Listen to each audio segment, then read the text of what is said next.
दोस्तों, एक सोल्जर का बेटा होने के नाते सीमा के हर जवान को तहे दिल से सैल्यूट करते हुए कुछ बातें आपके जहन तक पहुंचाना आज के लिए मैं बहुत ज़रूरी समझता हूं। इजराइल में जो हुआ है, 16-16 बच्चों को काट कर जला दिया है। क्या आपने ये न्यूज़ सुनी है?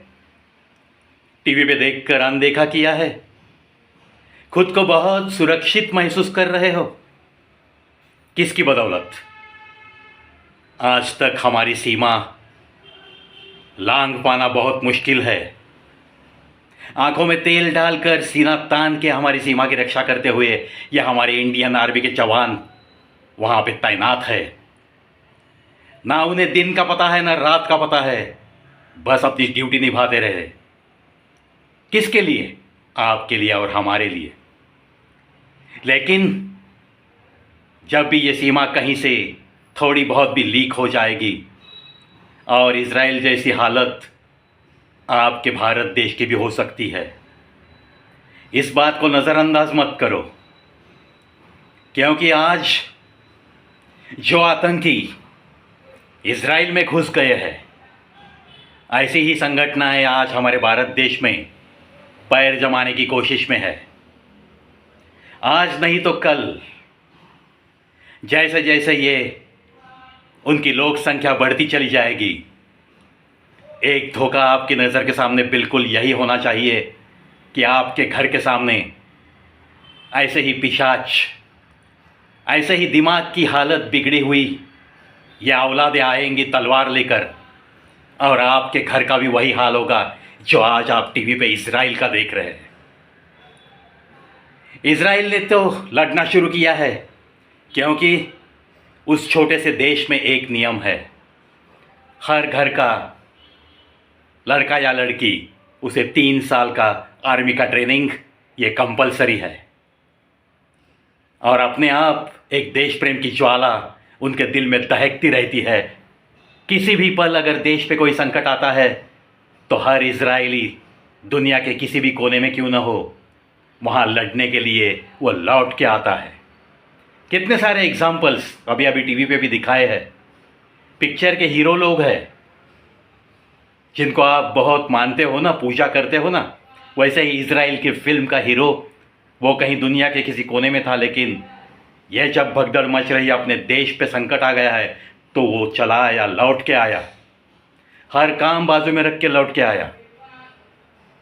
क्या हमारे हिंदुस्तानी लोगों में यह जज्बा है? यह जज्बा आपको पैदा करना पड़ेगा। आपको ताकत कमानी पड़ेगी आपके परिवार के लिए, आपके बाल बच्चों के लिए, आपके बीवी के लिए, आपके माता पिता के लिए। कहीं ऐसी नौबत ना आ जाए कि आपके घर के सामने कोई जमाव आए और तलवार देकर, तलवार आपको दिखाकर, हाथों में तलवार लेकर आपको मजहब बदलने की उम्मीद में मारने की कोशिश करेगा। यह मत सोचो कि मजहब बदलने के बाद भी आप बच पाओगे, बिल्कुल नहीं। अगर इस देश को बचाना है तो इस देश के बचा दे।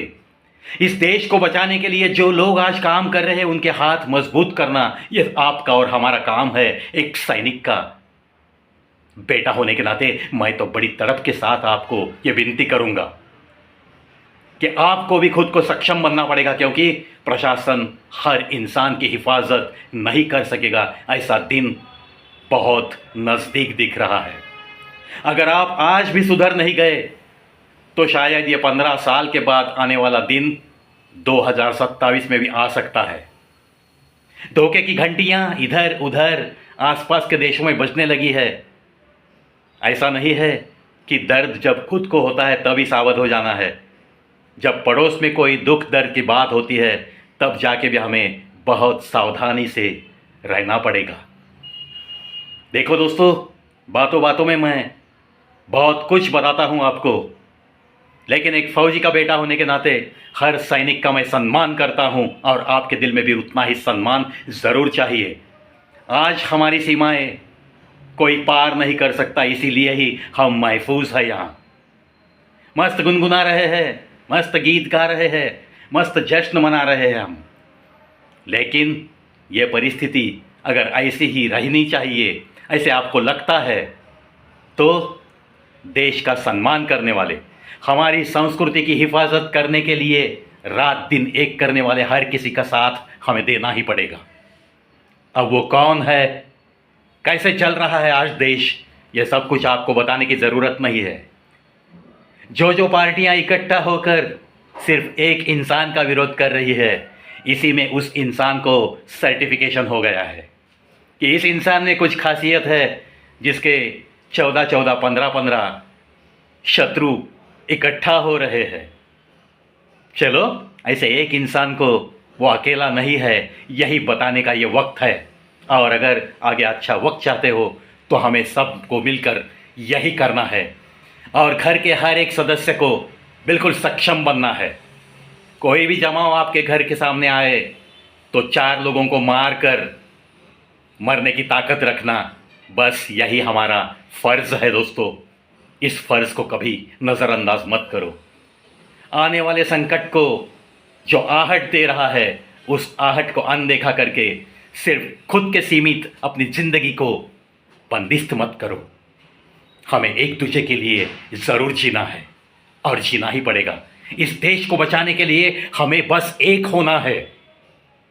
सब कुछ छोड़कर सिर्फ एक होके इस भारत देश को बचाना है, इस देवभूमि को बचाना है, जिसे भगवान की भूमि कहता है। ये सारा जग, ये सारी दुनिया नवाजती है।